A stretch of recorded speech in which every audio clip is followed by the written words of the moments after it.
ایک اور بیماری پر بات کرتے ہیں، اور وہ بیماری بڑی عجیب و غریب سی بیماری ہے صاحب، بڑی عجیب و غریب سی بیماری ہے۔ ایک ایسی بیماری ہے جو کم و بیش میرا خیال ہے، میں اگر غلط نہیں ہوں تو ہر ایک کے وجود میں یہ بیماری موجود ہے، اور وہ بیماری اتنی خطرناک ہے ناظرین، اتنی خطرناک ہے کہ اگر وہ بیماری لگ جائے تو پھر خدا چاہے تو اس سے پیچھا چھوٹے، باقی پیچھا چھوٹتا نہیں ہے۔ دیکھیں، انسان کا وجود ایک سرٹن ٹائم کے بعد آہستہ آہستہ ذوف کی طرف جاتا ہے۔ انسان کے جو سیاہ بال ہیں وہ سفید ہونا شروع ہو جاتے ہیں، انسان کی جو اکڑی ہوئی کمر ہوتی ہے، بڑا اسٹریٹ کھڑا ہوتا ہے نا اکڑ کے انسان، وہ کمر آہستہ آہستہ جو ہے وہ ٹل ڈاؤن ہونا شروع ہو جاتی ہے، یعنی جھکنا شروع ہو جاتی ہے۔ انسان کی جو ہڈیاں ہیں جو بڑی مضبوط ہوتی ہیں، یعنی انسان کو بڑا اپنا ناز ہوتا ہے اپنے وجود کے اوپر، اور ہڈیوں کے اوپر بڑا ناز ہوتا ہے، وہ چلا بھی کرتا ہے، دوڑا بھی کرتا ہے، اچھل کود بھی کیا کرتا ہے، آہستہ آہستہ ان ہڈیوں میں بھی ذوف شروع ہو جاتا ہے، اور یہ ہڈیاں بھی کمزور ہونا شروع ہو جاتی ہیں۔ پھر کچھ لوگوں کی ہڈیاں بھربھری ہونا شروع ہو جاتی ہیں، اس میں سے آوازیں آنا شروع ہو جاتی ہیں۔ انسان کے وجود میں یہ جو آنکھیں ہیں ناظرین، ان کی بینائی آہستہ آہستہ کمزور ہونا شروع ہو جاتی ہے۔ انسان کے وجود میں جو کان ہیں، یہ سماعت آہستہ آہستہ ساتھ چھوڑنا شروع کر دیتی ہے۔ انسان کے جو ہاتھ ہیں، ان ہاتھوں میں آہستہ آہستہ راشا آنا شروع ہو جاتا ہے، اور انسان بات کر رہا ہوتا ہے کسی سے، یعنی ایک وقت ایسا ہوتا ہے کہ انسان بہت اکڑ کے بات کرتا ہے اپنے وجود کے ساتھ، اور ایک وقت ایسا آتا ہے کہ جب انسان کسی سے بات کر رہا ہوتا ہے تو اس کے ہاتھ پاؤں یوں کانپ رہے ہوتے ہیں بات کرتے کرتے، اس کے ہاتھوں میں راشا آ چکا ہوتا ہے، ذوف اس حد تک بڑھ جاتا ہے۔ یعنی جس وجود پہ انسان کو بڑا ناز ہوتا ہے، آہستہ آہستہ جسم کے سارے اعضاء اس کا ساتھ جو ہے چھوڑنا شروع کر دیتے ہیں۔ یعنی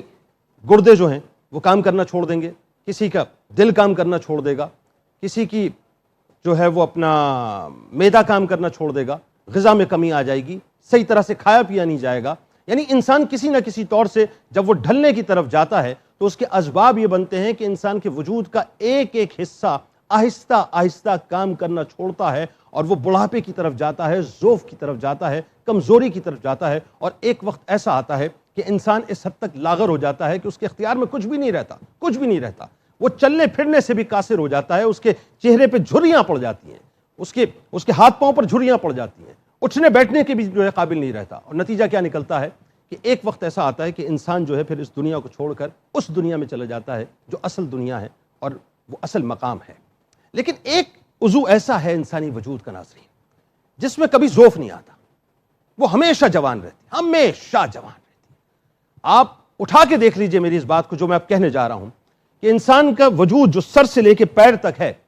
ایک ایک عضو وقت کے ساتھ کمزور ہو جاتا ہے، لیکن انسان کے جسم کا ایک عضو ایسا ہے جو کبھی کمزور نہیں ہوتا، چاہے وہ مرد ہو چاہے وہ عورت ہو، اور اس عضو کا نام ہے زبان، جو ہمارے 32 دانتوں کے درمیان موجود ہے۔ یہ کبھی ناظرین کمزور نہیں ہوتی، یہ کبھی ضعیف نہیں ہوتی، اس میں کبھی ذوف نہیں آتا، اس میں لقنت بھی اگر آ جائے تو یہ کام وہی کرتی ہے جو کام اس کو کرنا چاہیے۔ یہ بڑی عجیب و غریب سی بات ہے ناظرین، انسان کی زبان ہمیشہ جوان رہتی ہے، ہمیشہ ایک ایسے سمجھ لیجئے نشتر کی طرح اور تلوار کی طرح ہوتی ہے جس پر بس دھار لگانے کی دیر ہوتی ہے اور پھر وہ کاٹتی چلی جاتی ہے اور چیرتی چلی جاتی ہے۔ یہ انسان کی زبان ہے ناظرین۔ رسول کریم صلی اللہ علیہ وآلہ وسلم کی حدیث کا مفہوم ہے کہ انسان پر سب سے زیادہ برائیاں اس کی زبان کی وجہ سے آتی ہیں، سب سے زیادہ برائیاں۔ اور یاد رکھیے گا رسول کریم صلی اللہ علیہ وآلہ وسلم کی حدیث کا یہ بھی مفہوم ہے کہ انسان اپنی زبان کے غلط استعمال کی وجہ سے سب سے زیادہ جو لوگ جہنم میں جائیں گے وہ اس وجہ سے جائیں گے کہ وہ اپنی زبان کا غلط استعمال کرتے ہوں گے۔ یعنی جہنم میں لوگوں کی جو تعداد ہوگی اس میں جو سب سے زیادہ تعداد ہوگی وہ ان لوگوں کی ہوگی جو اپنی زبان کا غلط استعمال کرتے ہیں۔ حکیم لقمان ایک غلام تھے، ایک دفعہ اپنے آقا کے پاس موجود تھے، تو آقا نے یہ کہا کہ ایک بکری کو ذبح کرو، اور ذبح کرنے کے بعد اس بکری کے جو بہترین سے 2 عضو ہیں وہ مجھے لا کے دو، یعنی گوشت کے جو بہترین 2 ٹکڑے ہیں وہ مجھے لا کے دو۔ حکیم لقمان گئے اور جا کر زبان اور دل جو ہے وہ لا کر اپنے آقا کو پیش کر دیا، آقا نے تناول کر لیا۔ تھوڑے عرصے کے بعد آقا نے دوبارہ کہا کہ بھئی بکری ایک اور لو، اب اس کے جو بدترین حصے ہیں گوشت کے وہ مجھے لا کے دو۔ وہ گئے اور دوبارہ ایک بار پھر اپنے آقا کی خدمت میں زبان اور دل لا کر پیش کر دیا۔ آقا نے پوچھا کہ یہ کیا ماجرا ہے، جب میں نے تجھ سے بہترین حصے مانگے گوشت کے تو نے لا کر مجھے زبان اور دل دے دیا، اور جب میں نے تجھ سے بدترین حصے مانگے تو لا کر تو نے مجھے زبان اور دل دے دیا۔ تو انہوں نے عرض کیا آقا بات یہ ہے کہ یہ دو حصے ایسے ہیں کہ اگر یہ اچھے ہیں تو ان سے بہتر کچھ نہیں ہے، ان سے بہتر کوئی حصہ ہو ہی نہیں سکتا، اور اگر یہ بدتر ہو جائیں تو ان سے زیادہ بدترین حصے کوئی ہو ہی نہیں سکتے۔ جب انسان صبح اٹھتا ہے نا ناظرین، تو یہ جو انسان کے وجود کے 365 جوڑ ہیں، کم و بیش 365 جوڑ انسانی وجود میں ہوتے ہیں، یہ 365 جوڑ یوں ہاتھ جوڑ کے، جیسے انسان کے آگے ہاتھ جوڑتا ہے نا، ایسے یہ 365 جوڑ زبان کے آگے ہاتھ جوڑ کے یہ عرض کرتے ہیں کہ اگر تو سیدھی رہے گی تو ہمارا پورا وجود سیدھا رہے گا، اور اگر تو ٹیڑھی ہو گئی تو ہمارا پورا وجود ٹیڑھا ہو جائے گا۔ حضرت صدیق اکبر رضی اللہ تعالی عنہ، جو صدیق اکبر ہیں ناظرین، صدیق اکبر ہیں، جو یار غار بھی ہیں، یار مزار بھی ہیں، اس زبان کو پکڑ کر فرماتے تھے کہ تو مجھے ناکوں چنے چباتی ہے، ناکوں چنے چباتی ہے۔ سرکار علیہ السلام کی ایک حدیث کا مفہوم ہے کہ جو چپ رہا اس نے نجات پائی، جو چپ رہا اس نے نجات پائی، اور فرمایا کہ جب بات کرو خیر کی بات کرو ورنہ خاموش رہو۔ آج مسئلہ یہ ناظرین، یہ جو 32 دانتوں کے درمیان گوشت کا جو ایک لوتھڑا ہے، یہ اس حد تک چلتا ہے کہ یہ لوگوں کو تکلیف دیا کرتا ہے، ہمیں پتہ ہی نہیں ہوتا۔ مثال کے طور پہ میں ایک جملہ عرض کرنا چاہتا ہوں کہ یہ جو تلوار ہے نا، تلوار کے وار سے انسان کے وجود پہ زخم لگتا ہے، لیکن یہ جو زبان ہے، زبان یہ جب کسی پر اٹیک کرتی ہے نا، یا کسی پر جو ہے حملہ کرتی ہے، تو انسان کے وجود کو نہیں بلکہ انسان کی روح کو گھائل کر دیا کرتی ہے۔ اور یاد رکھیے گا، جسم پہ لگا ہوا زخم جو ہے وہ پھر ہیل کر جاتا ہے، وہ صحیح ہو جاتا ہے، لیکن اس زبان سے لگا ہوا جو زخم ہے جو کہ روح پر لگتا ہے وہ کبھی ہیل نہیں کرتا۔ لہٰذا اسی لیے کہا جاتا ہے کہ یہ جو لفظ ہیں یہ تمہارے غلام ہیں جب تک تمہاری زبان میں ہیں، اور جب نکل گئے تو یاد رکھنا تم ان کے غلام ہو جاؤ گے۔ لفظ اس وقت تک آپ کے اختیار میں ہیں جب تک کہ آپ کی زبان میں ہیں، لیکن آپ ان کے اختیار میں ہو جاتے ہیں، ان کے غلام ہو جاتے ہیں جب آپ ان کو زبان سے ادا کر دیا کرتے ہیں۔ اور آج ہم اتنے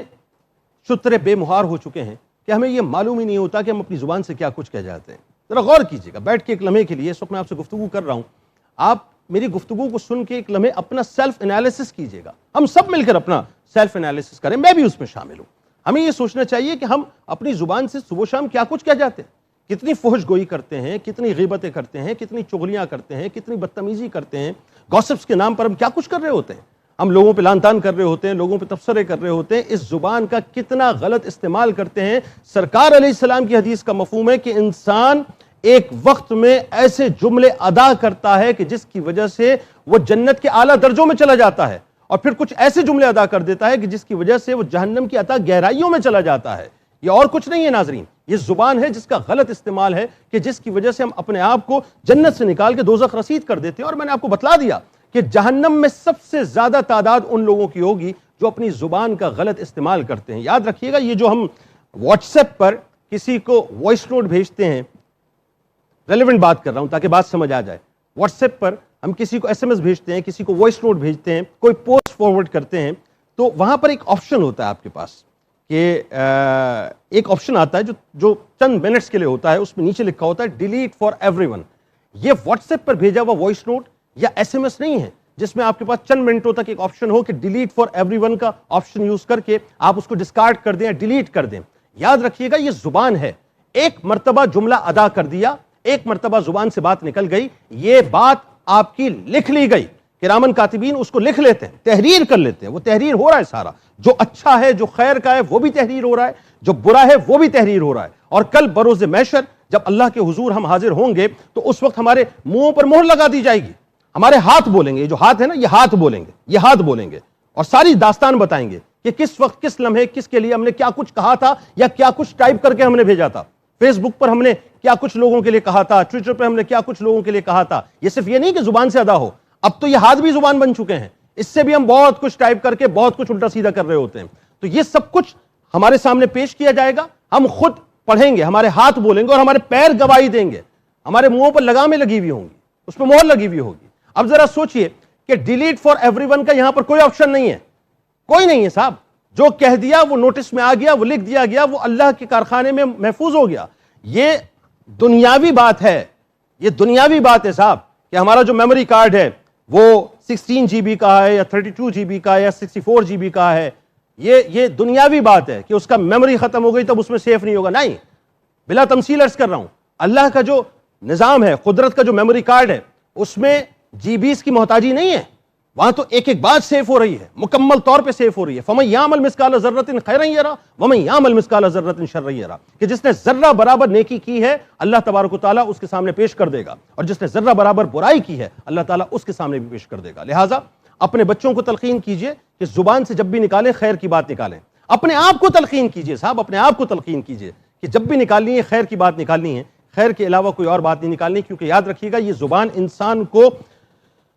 فرش سے اٹھا کر عرش پہ لے جاتی ہے, اور یہی زبان ہے جو انسان کو, جو عرش پہ بیٹھا ہوتا ہے, لوگوں کے سامنے بہت ممتاز ہوتا ہے. اور آپ کے سامنے مثالیں ہیں, کئی ایسے لوگ ہیں جو بے حد ممتاز, بے حد عزت والے, بے حد تکریم والے تھے, اپنی زبان کے غلط استعمال کی وجہ سے ایسے گرے کہ آج ان کو زمین پہ کوئی پوچھتا تک نہیں ہے. آئیے